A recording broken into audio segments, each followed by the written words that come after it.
What's up, you guys? In today's video, I'm going to be talking about slap guitar. And this is actually a type of playing that's made famous by bass players, even though more recently we've been seeing a bunch of different guitar players applying these such techniques to different genres, even including some metal, even though it's mostly known for, the normal bass, the normal slap type of stuff with more groovy type of a feel. But it's been made famous like guys like Reggie Wooten, who's actually the brother of famous bass player Victor Wooten, also guys like Guthrie Govan, and more recently even guys or YouTubers like Rob Scallon, who's an amazing slap guitar player. There's even some techniques that I learned from him that I'm going to be showing you guys. Now, before I get on with the lesson, I want to invite you guys over to my Patreon account where you can find the different notations and backing tracks to most of my videos. This actual video was suggested by the video sweepstakes winner of the month. So this is actually a video sweepstakes that happens monthly on one of the tiers of my Patreon. And whoever wins in that month, they actually decide a topic for me to do on YouTube. And this topic was decided or chosen by James Swartz. Now, the actual lesson consists of 3 different things. First one is right hand techniques, then left hand techniques, and then finally I'm going to be talking about more conceptual types of things, especially different subdivisions that you can apply. And the first techniques I'm going to be talking about are the techniques with the left hand. So the first thing I'm going to be talking about is actually muting. You can actually use this as a percussive type of approach, but it's always going to be necessary to actually having a clean sound. That's why a lot of guys like to use a damper on the guitar for this type of approach. But if not, you can just use your left hand, especially if you're using open strings. Now you can also apply this as an actual instrument or as an actual attack, something like this. The second thing I'm going to be talking about is applying the third finger in a similar fashion. It's going to look something like this. Finally, I'm going to show you guys that it's not all about just muting or muted notes or muted attacks. You can actually incorporate different notes in the actual playing. It's kind of similar to hammer-ons from nowhere like Greg Howe likes to do with different legato playing or just normal legato playing. But in this case, we're just adding it to add different notes. Now with the right hand, there's another bunch of different attacks that you can start doing. You can do different attacks with your thumb. So when you're applying the thumb, you kind of want to approach it as a whipping motion. You want to hit it fast and you want to take the thumb out pretty fast. It's going to give you that type of bouncy sound, a bouncy feeling. So you're hitting it like this and retrieving it really fast. It's going to look something like this.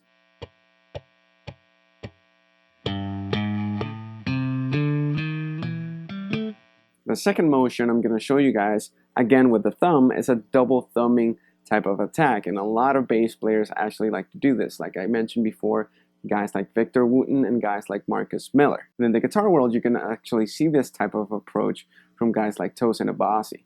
And all you're going to do is you're going to hit the string going down, and then when you pop up the thumb, you're going to hit the string again. So it's going to go, let's say this is the string, you're going to go down and then up, almost as if you're applying alternate picking, but with your thumb. It's going to look something like this. And once that's done, you can apply the different hammer-ons from nowhere, and then you can start adding different attacks from your right hand, so you can incorporate these 2 fingers or whatever fingers you want to incorporate. It can look something like this. The other thing you can incorporate with your right hand is a type of pull, and it's almost like I was saying with the thumb. It's going to have to be quick, and it's going to have to be a little bit aggressive, just to get that popping type of sound. Again, you want to be very percussive, even if you're playing notes and it's not just ghost notes. You want to be very aggressive. It's going to sound kind of percussive. Now, the next right hand technique is something I learned from Rob Scallon. And this is something that you just do by moving your fingers like this. Now, this actually creates a pretty cool type of effect, and it looks something like this.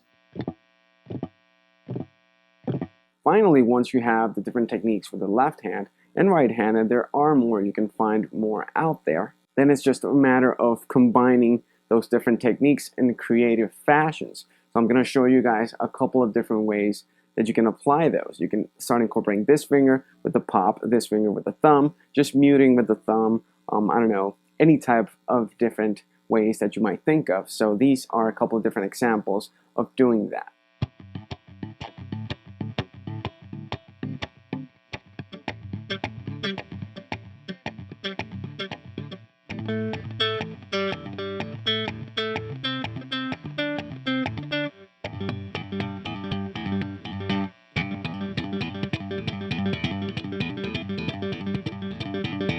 Now the last thing I want to talk about before I finish the video is actual rhythmic subdivisions. So you can apply this over different types of rhythms. So you could do quarter notes, you could do eighth notes, you could do triplets, you could do 16th notes, and you could do 16-note triplets. Now once you have all those different subdivisions, and you can play around with different ones, you can even do quintuplets or septuplets, whatever you want to do, 30-second notes, whatever, just get creative with it. Once you have all those different subdivisions down, it's all a matter of applying different techniques in a different order to create different rhythmic patterns. So like I said before, once you have everything down, it's just a matter of creating different songs, different rhythmic patterns, and different maybe rhythmic studies. The point of it all is to get accustomed to playing in this fashion. It's not really the same as playing your normal guitar type riffs or any of your conventional type of guitar playing. It's really a completely different guitar style. Alright, so that's it for this video. Remember, you can follow me on all types of social media. I'm on Facebook, I'm on Instagram, and now I'm on Patreon. I want to thank my patrons, James Swartz, Raul Tise, and Jose Morales for helping make this video possible through their contributions on Patreon. Alright, so if you're interested in taking private lessons, you can go to my website, juanantoniomusic.com. I also want to invite you guys over to my website to check out my different products, like my book, The Art of Skill Weaving, and my different box sets with the guys from Guitar Tutorials. Alright, thanks for watching.